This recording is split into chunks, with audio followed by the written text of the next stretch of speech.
Abra sua Bíblia no livro de Jeremias, capítulo 42. Hoje nós estamos terminando essa série de mensagens dentro do livro de Jeremias. Jeremias é o livro com mais palavras da própria Bíblia. Você pode imaginar que o livro de Salmos é o maior livro da Bíblia, mas o maior livro em número de palavras é o livro de Jeremias. Portanto, é impossível em 7 domingos nós trazermos todas as palavras que Jeremias tem para os nossos corações. Mas durante os últimos 7 domingos, escolhemos pontualmente alguns parágrafos que nós entendemos que podem nos ajudar a viver os dias de hoje, a viver esta realidade que estamos enfrentando com esperança, com confiança no Senhor. E eu quero terminar hoje esta série visitando então o livro de Jeremias no capítulo 46. Para que você tenha uma ideia daquilo que nós vamos ler, na cronologia da história do reino de Judá, Nabucodonosor já invadiu pela segunda vez, Nabucodonosor com seus exércitos, já invadiu pela segunda vez Jerusalém, e desta vez ele fez uma invasão extremamente violenta, destruindo por completo o templo de Salomão, levando ainda mais pessoas para a Babilônia como escravos, e ele deixa um governador ainda judeu ali como administrador da cidade, daquela região de Judá, e apenas um grupo muito pequeno, muito fraco, e dos desfavorecidos ali pela sociedade é que permanecem em Jerusalém e naquela região. E a partir do capítulo 41, nós vamos ver ali um momento ali de um levante. Existe ali um grupo desses remanescentes nacionalistas que acham que conseguem conspirar contra a Babilônia, e eles promovem o assassinato deste governador que estava liderando então ali a região de Judá, sob as ordens de Nabucodonosor. Interessante que quem faz isso se chama Ismael, e ele promove uma matança, ele mata, inclusive, não só o governador, mas alguns assessores, muitos ali, até alguns soldados, a Bíblia afirma aqui de alguns soldados oficiais caldeus, que eram do exército de Nabucodonosor. Só que ele faz o seguinte, né? Ele promove a bagunça e sai correndo. Diz que ele foi lá, matou o governador e levou várias pessoas reféns. E um grupo de outros oficiais que ainda existiam de Israel e de Judá foram confrontar Ismael e o seu grupo, dizendo: mas o que você fez? Olha que loucura foi essa. Agora Nabucodonosor, ele vai vir e vai acabar com a gente. Olha que desgraça que você promoveu.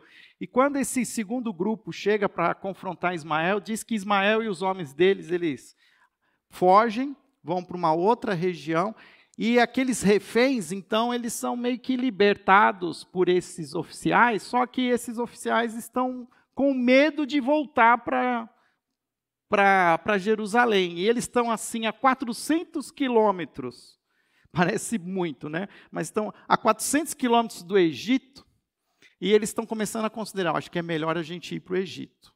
Lembra que, se você sabe da história, da geografia, né, o que nós chamamos hoje daquela região da Palestina, você tem no norte ali o reino de Israel, que já havia sido dizimado pelos assírios. Ao sul você tem Judá, com a capital em Jerusalém, e mais ao sul você vai passar pela península do Sinai, chegando até onde está hoje o próprio Egito.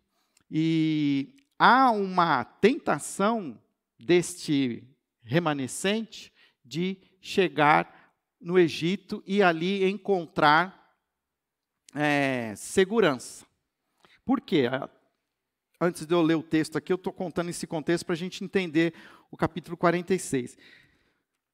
O Egito ainda era um reino que tinha força suficiente, provavelmente, para confrontar a Babilônia. A Babilônia vinha, né, ali da região central ali da Mesopotâmia, vinha descendo e foi tomando conta de toda a Samaria, depois da Judéia, e o próximo passo era Egito. E então aquele grupo achava assim, olha, melhor a gente se proteger no Egito, porque a gente entende que o Egito é capaz de segurar a força de Nabucodonosor.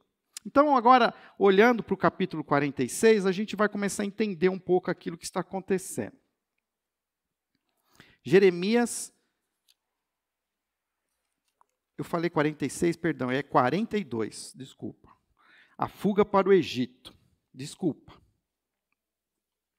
Jeremias 42.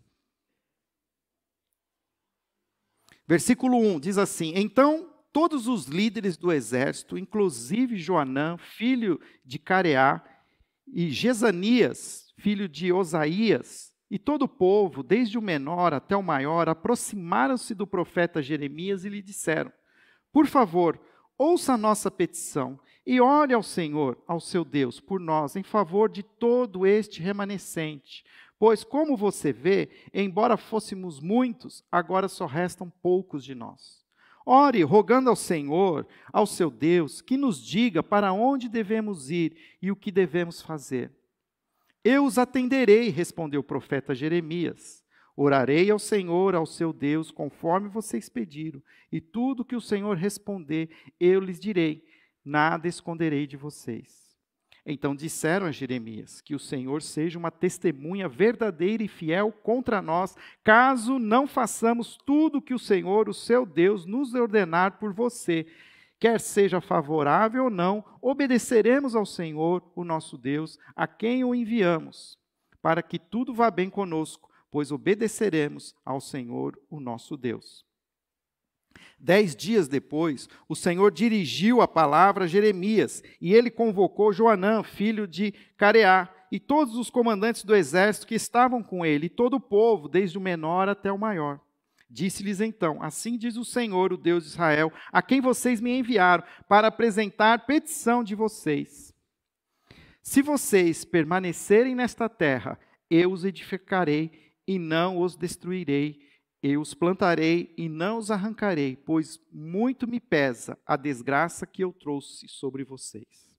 Não tenham medo do rei da Babilônia, a quem vocês agora temem. Não tenham medo dele, declara o Senhor, pois estou com vocês e os salvarei e os livrarei da mão dele.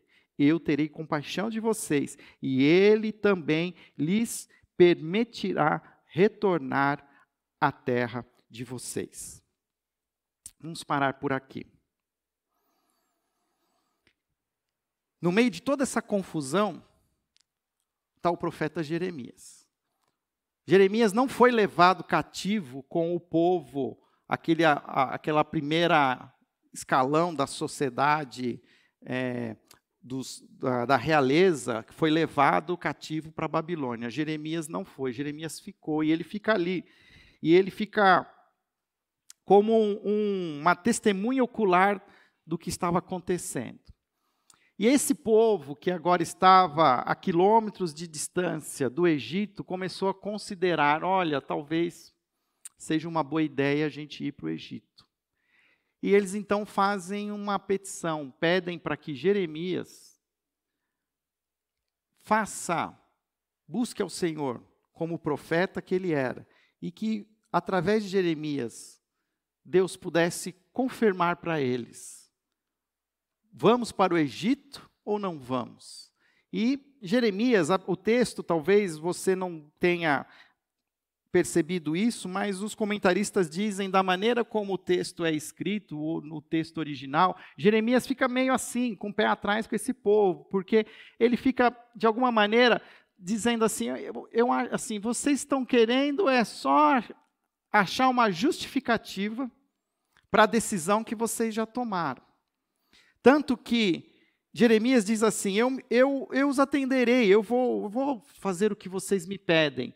E o povo ali, aquele grupo, eles dizem assim, olha, que o Senhor seja testemunha verdadeira, que contra nós, caso não façamos o que o Senhor, o seu Deus, nos ordenar. Olha, Jeremias, só para você ter uma ideia, a gente vai fazer o que Deus mandar. Se Deus mandar a gente ficar, a gente fica. Se Deus mandar a gente abençoar, dizer, olha, pode voltar para o Egito, a gente volta. O que Deus falar, está falado. Mas aquilo que eles imaginavam que talvez Deus ia dizer a eles, que olha, sim, vão para o Egito, não se confirma. E até a palavra, ela demora para ser revelada 10 dias. 10 dias depois, Jeremias chama o povo novamente e ele diz assim, olha, o Senhor me respondeu. Vocês pediram para que ele me falasse qual era a vontade dele, Deus respondeu. Vocês querem ouvir? E aí então ele fala os versículos 10 e 11, que é ali o centro desse capítulo, é esses 2 versículos, o 10 e o 11, que estão ali as 2 lições que nós vamos aprender. De novo, o Egito aparentemente era um lugar de fartura, era um lugar da bonança, mas era uma ilusão. Uma coisa que nós precisamos entender, e a gente às vezes não percebe, mas o Egito tem um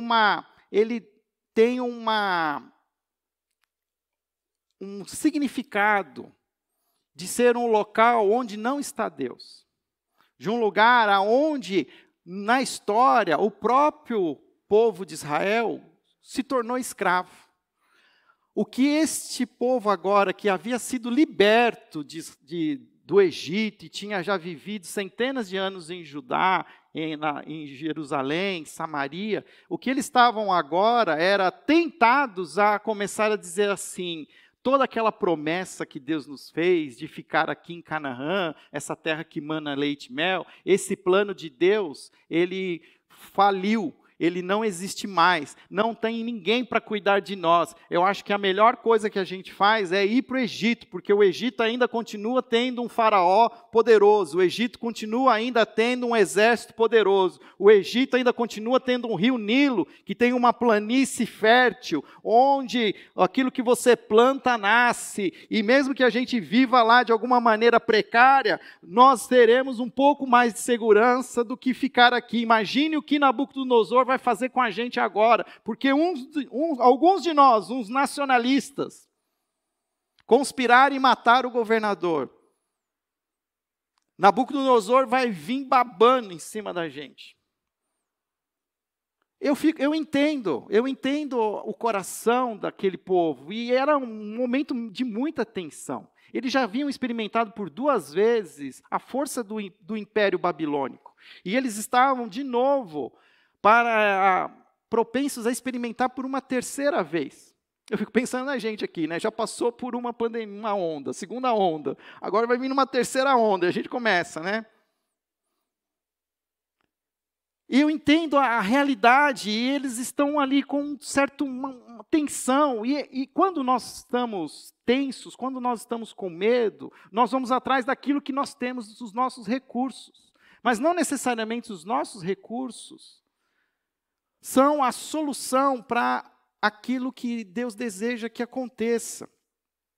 O povo deveria permanecer na terra, em obediência ao Senhor, e não fugir para o Egito. Olha o que o texto diz, versículo 10. Se vocês permanecerem nessa terra, eu os edificarei e não os destruirei. Eu os plantarei e não os arrancarei, pois muito me pesa a desgraça que eu trouxe sobre vocês. A Bíblia, a versão revista e atualizada, usa um termo em português, pois eu me arrependo. A ideia não é de um arrependimento humano, mas a ideia de que Deus não ficou satisfeito em punir o povo. Ele não achou aquilo uma coisa boa, muito pelo contrário, mas porque ele era justo, era preciso que a justiça de Deus fosse imposta sobre um povo que estava desobediente. Era uma disciplina, e Deus disciplina aqueles que ele ama. E ele fala assim, olha, pesa a desgraça que eu trouxe a vocês, mas eu quero que vocês me obedeçam. Será que é muito difícil eu pedir que vocês sigam a minha palavra, sigam as minhas leis? E por último ele fala, não tenham medo do rei da Babilônia, a quem vocês agora temem. Não tenham medo dele, declara o Senhor, pois eu estou com vocês e os salvarei, eu os livrarei da mão dele. Eu terei compaixão de vocês, e ele também, e eles permitirá retornar à terra de vocês. Isso aqui aconteceu, fazendo as contas aqui, há uns 2.250 anos atrás. A gente olhando isso aqui agora, friamente, a gente fala assim, poxa, o povo tinha que obedecer. Deus falou aqui que se ficasse, ele ia cuidar, que ele ia proteger, que não era para ter medo. Mas o que a gente sabe é que o remanescente de Judá decide ir para o Egito. Capítulo 43, o versículo 3, o versículo 2, diz que Azarias, filho de Osaías, e Joanã, filho de Careá, e todos os homens arrogantes, olha como a Bíblia põe, disseram a Jeremias, você está mentindo, o Senhor não lhe mandou dizer que não fôssemos residir no Egito.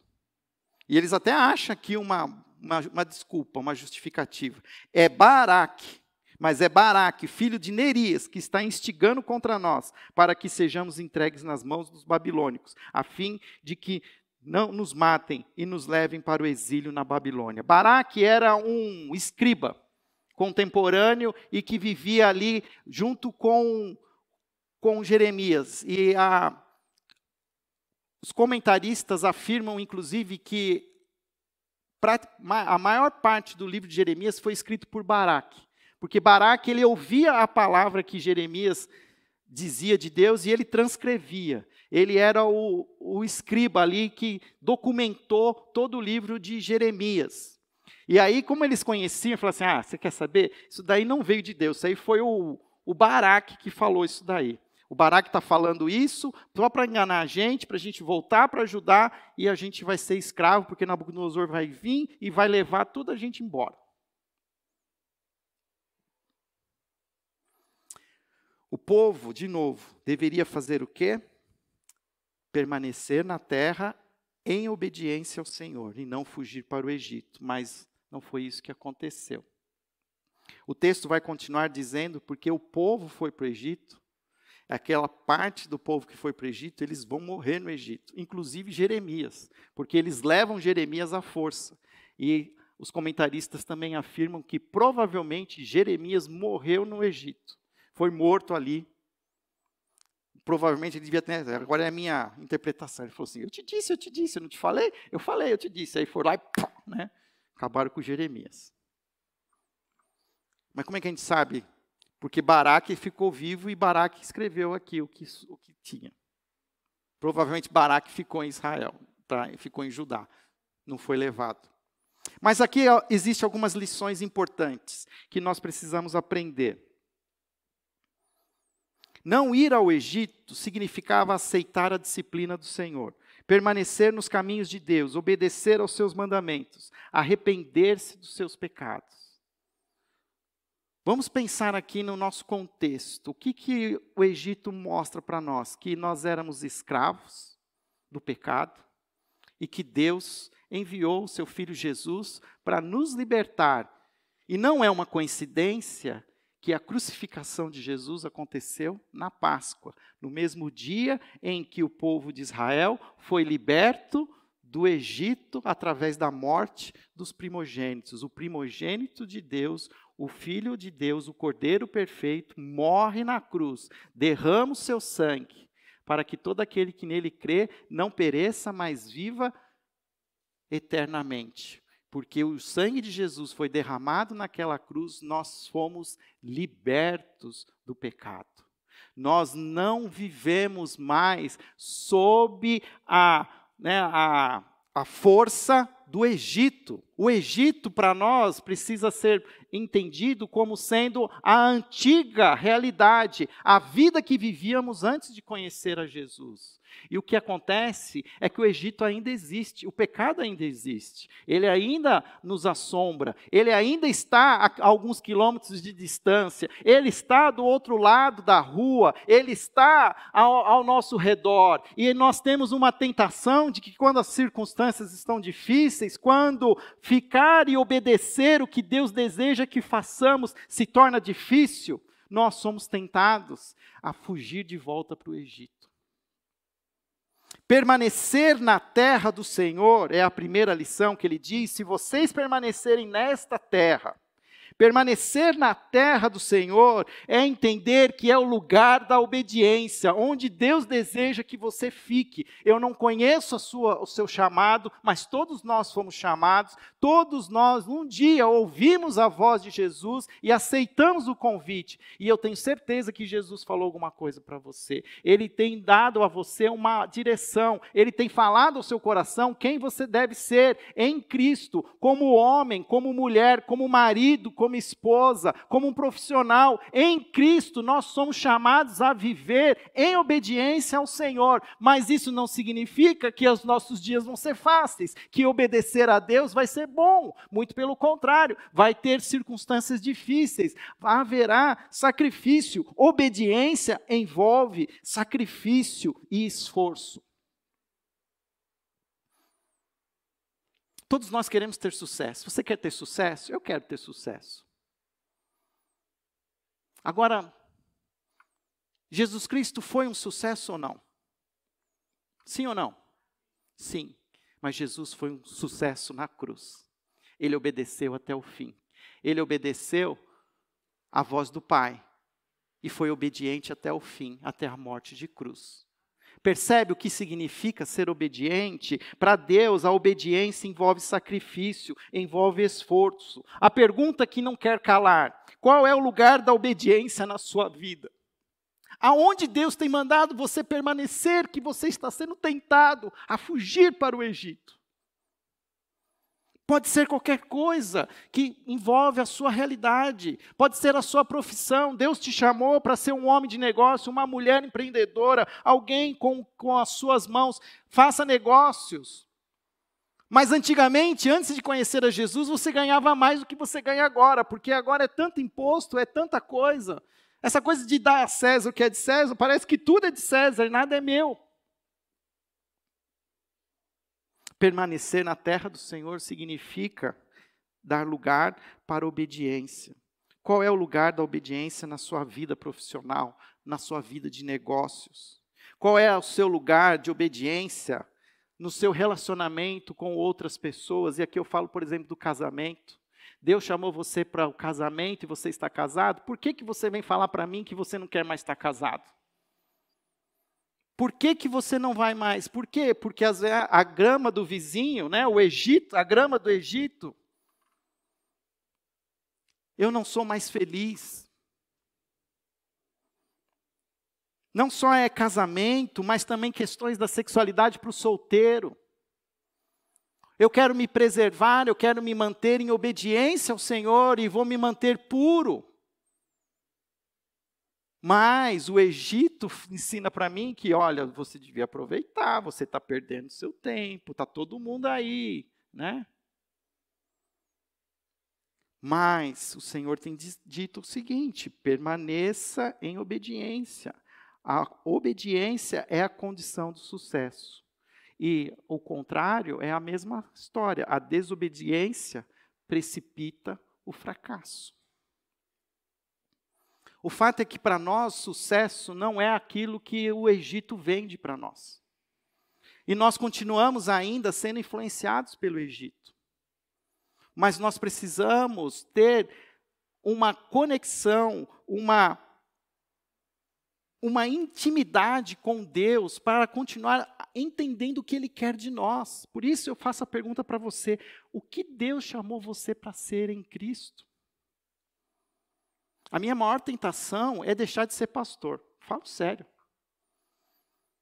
O Egito, para mim, é olhar e falar assim: puxa, Se eu atendesse aí umas 10 pessoas por dia, fizesse aí um curso, estou sendo bem sincero, gente, fizesse um curso aí desses de psicanalista, eu atendia cada pessoa, podia cobrar uns R$500.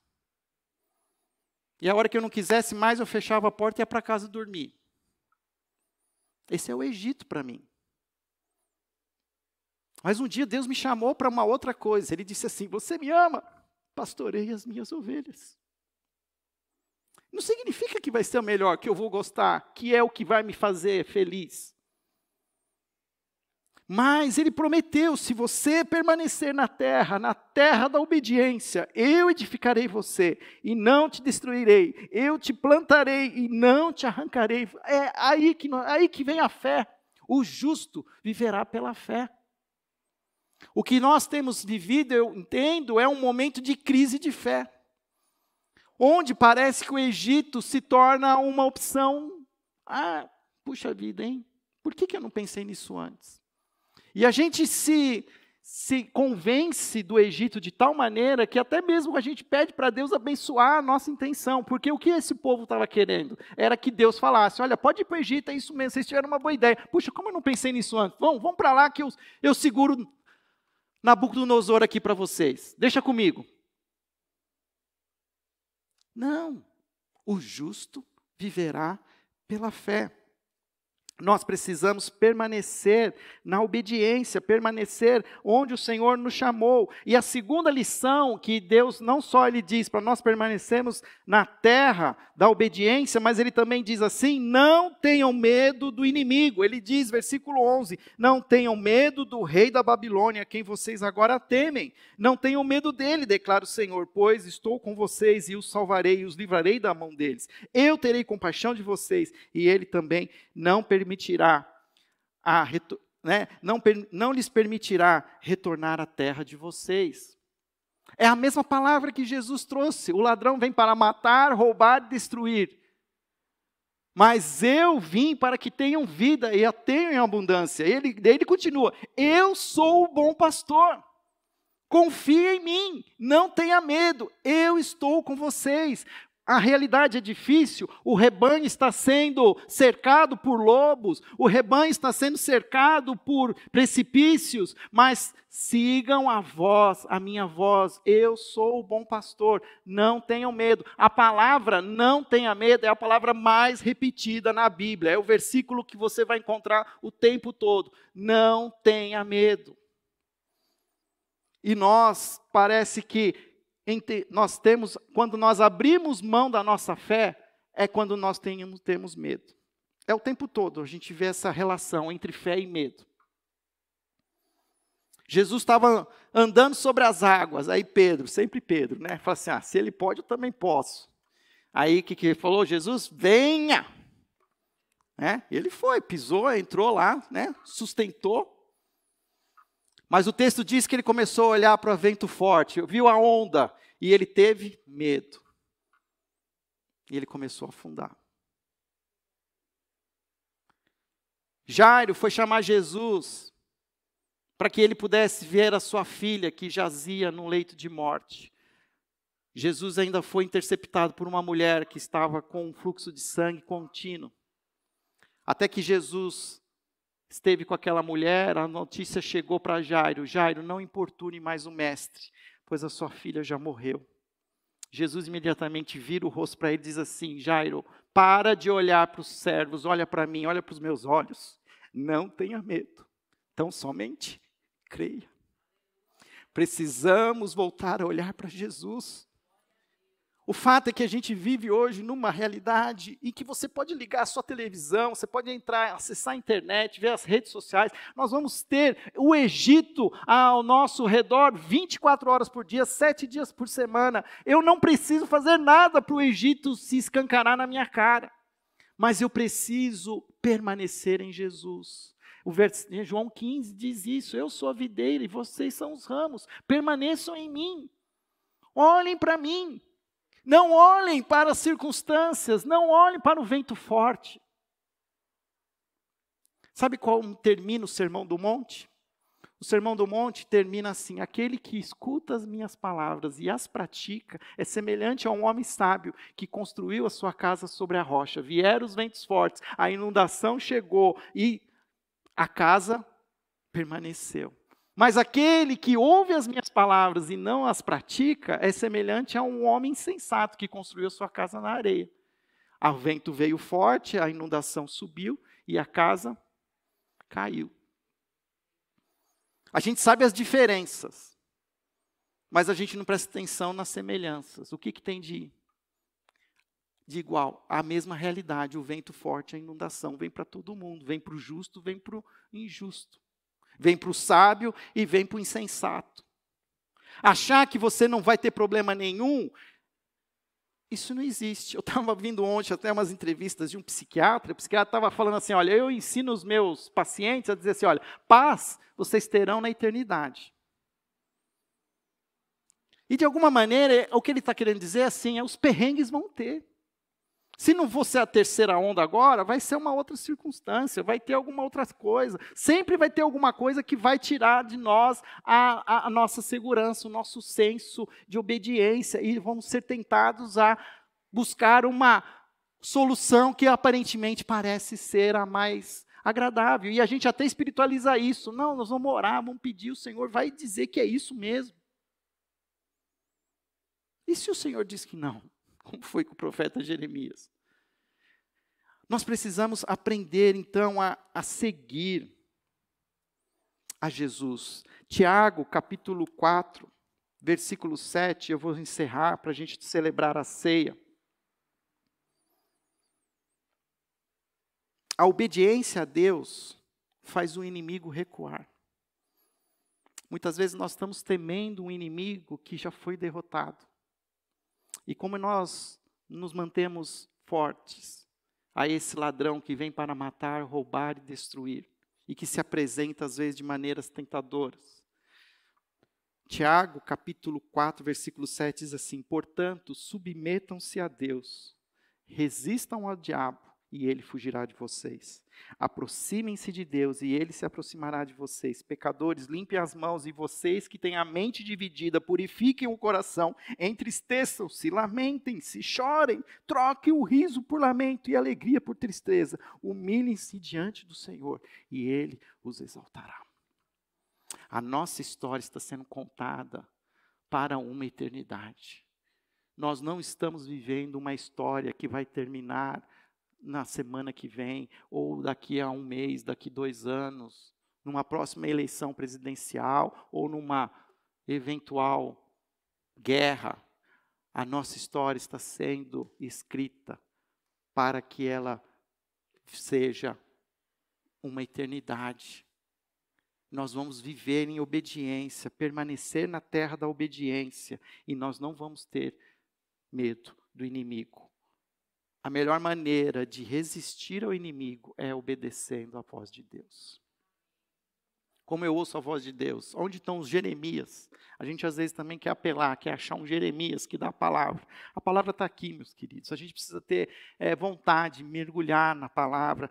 Eu entendo, muitas vezes Deus usa homens e mulheres como seus profetas nos dias de hoje. Eu entendo que sim, em alguns momentos Deus faz isso, mas Deus está presente o tempo todo na sua palavra. Nós temos a oportunidade de saber a vontade que Ele tem para nós. Basta a gente querer ler, basta querermos mergulhar nessa palavra. Permaneçam na terra da obediência. Fugir nunca será a melhor saída. E não tema o inimigo. O Senhor é conosco. Feche seus olhos, nós vamos orar. Pai, nós queremos agradecer ao Senhor, porque a Tua palavra, Senhor, ela se revela a nós. Quando olhamos, Senhor, as palavras escritas, talvez elas não nos falem ao nosso coração, mas o Teu Espírito ilumina o nosso coração. O Teu Espírito faz esse papel.